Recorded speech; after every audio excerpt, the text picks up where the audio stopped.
नमस्कार दोस्तों। जय श्री कृष्ण। राधे राधे दोस्तों। कहा जाता है कि शादी के बाद पति की किस्मत पत्नी के ऊपर काफी हद तक निर्भर रहती है। शादी के बाद कुछ लोगों की किस्मत पूरी तरह से बदल जाती है और सफलता की राह पर चलने लगती है। वहीं कुछ लोगों की किस्मत शादी के बाद से ही बर्बाद होना शुरू हो जाती है। बर्बादी का कारण पत्नियों की कुछ गलतियां भी हो सकती है। भविष्य पुराण में पति पत्नियों के कुछ नियमों का जिक्र किया गया है, जिसमें पत्नी की कुछ गलतियों के बारे में बताया है। अगर पत्नी शादी के बाद कुछ गलती करती है तो उसका सीधा असर उसके पति पर और उसकी किस्मत पर पड़ता है। अगर आप पति के साथ भोजन करती है तो ये वीडियो जरूर देखें दोस्तों। ऐसा भोजन कभी मत करना दोस्तों।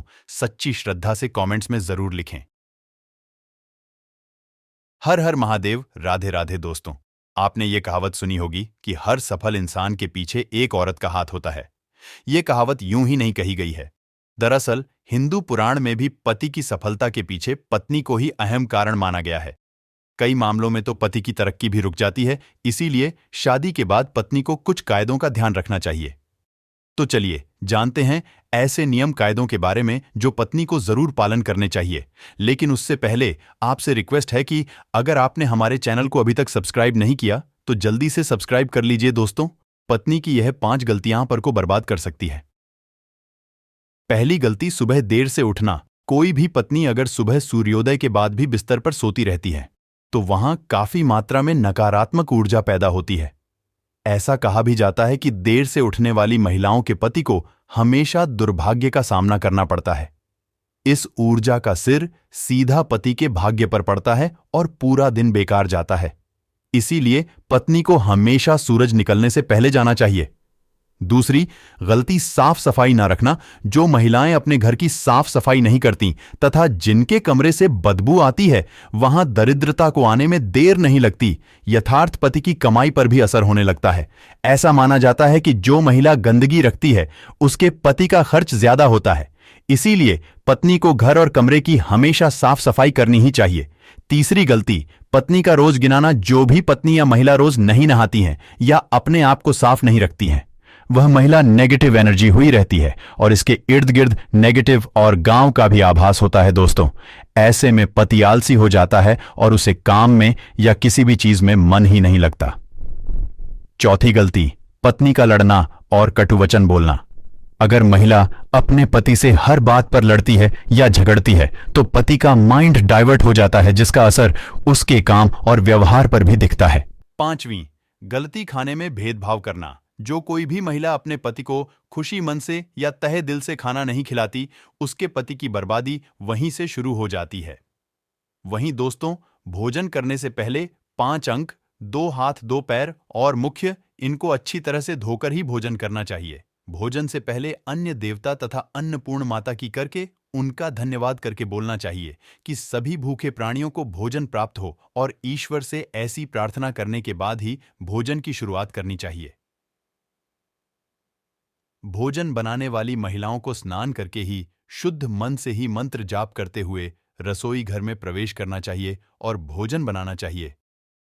इसी के चलते दोस्तों, सबसे पहले 3 रोटियां, एक गाय के लिए, एक कुत्ते के लिए और एक कुएं के लिए अलग निकाल कर रखते हैं और फिर अग्निदेव को भोग लगाकर ही बाकी घर वालों को खाना खिलाएं।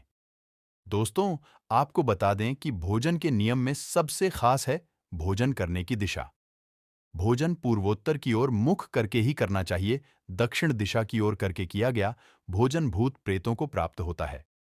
ऐसा करने से घर में प्रेतात्माएं आकर्षित होती हैं और वहीं पश्चिम दिशा की ओर किया गया भोजन रोगों की वृद्धि करता है।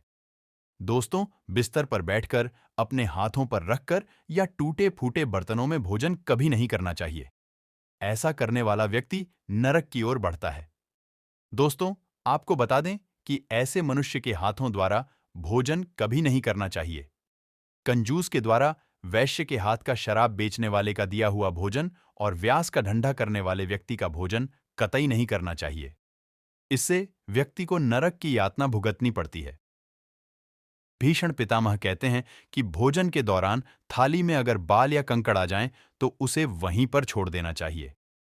बाहर लाने के बाद भी खाया जाने वाला भोजन दरिद्रता का सामना करने पर मजबूर कर देता है। थाली को अगर कोई व्यक्ति लांघ जाए या ठोकर लग जाए तो ऐसा भोजन दूषित हो जाता है। इसे ग्रहण नहीं करना चाहिए। दोस्तों, भीषण पितामह ने अर्जुन को बताया कि एक थाली में जब भाई भाई भोजन करें तो वह अमृत के समान हो जाता है। ऐसे भोजन में धन, धान्य, स्वास्थ्य और लक्ष्मी की नदी होती है।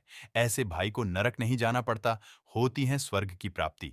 और वहीं भीष्म पितामह के अनुसार पति पत्नी को एक थाली में भोजन करने को निषेध माना गया है। भीषण पितामह के अनुसार एक ही थाली में पति पत्नी भोजन अगर करते हैं तो ऐसी थाली को मादक पदार्थों से भरी हुई थाली माना गया है। पत्नी को पति के भोजन करने के उपरांत ही भोजन करना चाहिए, जिससे घर में सुख समृद्धि बढ़ती है और 7 जन्मों तक का साथ मिल जाता है। वहीं पतियों के लिए भी जरूरी है कि वो घर की लक्ष्मी यानी अपने घर की औरतों का सम्मान करें, उन्हें हमेशा खुश रखें। जो व्यक्ति घर की औरतों का सम्मान नहीं करता, उनके साथ मारपीट करता है, तो ऐसी गलतियों के कारण दुर्भाग्य हमेशा आपके पत्नी या फिर पति के पीछे ही रहेगा, जिसके कारण दोस्तों भाग्य कभी भी आपके हित में नहीं रहेगा। दोस्तों, दुर्भाग्य से बचने का उपाय भी है, लेकिन इसका मतलब यह नहीं है कि कर्म ना करें और उपाय के सहारे ही अपने आप को तरक्की की राह पर ले जाते रहे। दोस्तों, आपको यह बात बता दूं कि अच्छे कर्म का फल हमेशा अच्छा ही होता है। इसीलिए कोई भी अच्छे कर्म करने से आप चुके ना, रोज सुबह उठकर सच्चे मन से बिना किसी फल की आशा करते हुए अगर गायत्री मंत्र का ध्यान करें तो इससे आपको सद्बुद्धि की प्राप्ति होगी। अपने माँ बाप तथा अपने परिवारों का आदर और सम्मान करें, उन्हें इज्जत दे और हमेशा खुश रखें। इससे आपकी जिंदगी में उन्हें मिलता है और बुरे समय कभी भी नहीं आता। अब जो मैं आपको भाई बताने जा रही हूं, उसको सूर्योदय के बाद और सूर्यास्त के पहले आपको करना है। आप एक रोटी लें और उसको अपने ऊपर से एक 30 बार घड़ी की दिशा में घुमाना है। यह करने के बाद रोटी किसी कुत्ते या फिर किसी नदी में बहा दें। इससे दुर्भाग्य आपके पास कभी नहीं भटकेगा। हर मंगलवार और हर शनिवार को बजरंगबली की पूजा करें और बिना चुना लगाया हुआ पान चढ़ाएं और दिया जलाएं। इस ऊर्जा के बाद हनुमान चालीसा का पाठ करें। वैवाहिक जीवन को सुखी बनाने के लिए पति पत्नी गौरी शंकर रुद्राक्ष धारण करें।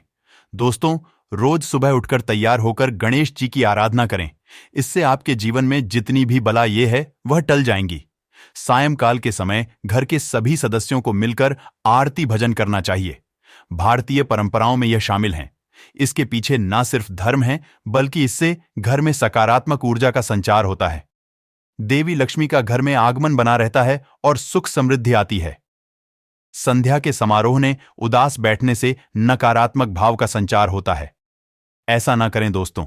ऐसा ना सिर्फ हिंदू धर्म में लिखा हुआ है, बल्कि अन्य धर्मों में भी कहा गया है।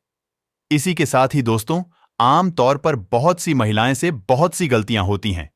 इस बात का जरूर ध्यान रखें कि जब भी घर में खाना खाने के लिए बैठे, तब आपको सुंदर और सुशील और अच्छे व्यवहारों के साथ आपको पति को खाना खिलाना चाहिए। लेकिन अक्सर महिलाएं क्या गलती करती हैं कि जब भी पति खाना खाने बैठते हैं, तब बहुत से घरों में पत्नियां विशेष रूप से उन्हें नई नई बातें बताती हैं और कई बार तो कर वे वचन भी खाना खाते समय बोल देती हैं। दोस्तों, कर वे वचन खाना खाते समय अगर पति के कानों में पड़ते हैं तो उस घर में कभी भी देवी लक्ष्मी का वास नहीं होता और उस घर में सदैव कलह है और अंत तक का माहौल छाया रहता है। तो दोस्तों, इस कारण यह गलती आपको भूलकर भी नहीं करनी चाहिए। तो यह जो कुछ उपाय जिससे आप दुर्भाग्य को सौभाग्य में बदल सकते हैं। साथ ही मैंने यह भी आपको बताया कि कौन सी ऐसी गलती है जो पत्नी अगर करती है तो उसका सीधा असर उसके पति पर पड़ता है। दोस्तों, उसके पति का दुर्भाग्य आ ही जाता है और वे कभी भी अपने वो मुकाम को नहीं पा सकता जो वो पाना चाहता है। अपनी जिंदगी में वो रिश्तेदारों में सबसे पीछे रह जाएगा, उसे सफलता नहीं मिलेगी। तो दोस्तों, अगर आप भी उन महिलाओं में से एक है जो चाहती हैं कि उनके पति तरक्की करें, उनके घर में सकारात्मकता का संचार हो, धन का आगमन हो, उनके पति को वह हर मुकाम हासिल हो जो वह पाना चाहते हैं, तो आप इन गलतियों को करने से बचें। कभी भी एक ही थाली में पति पत्नी भोजन ना करें। इससे आपको पता ही है कि आपके घर में नकारात्मक ऊर्जा का संचार होगा, घर में दरिद्रता आएगी। इसी के साथ ही अगर आप यह चाहते हैं कि ऐसा ना हो तो ऐसी गलतियां भूल कर भी ना करें। तो दोस्तों, आज की वीडियो में बस इतना ही ज्ञान। अगर वीडियो आपको थोड़ी सी भी ज्ञानवर्धक लगी तो वीडियो को लाइक कीजिए, शेयर कीजिए, साथ ही हमारे चैनल को सब्सक्राइब कीजिए ताकि वीडियो की अपडेट आपको मिलती रहे। साथ ही कमेंट सेक्शन में जय माता जी लिखना ना भूलें। आपका बहुत बहुत धन्यवाद।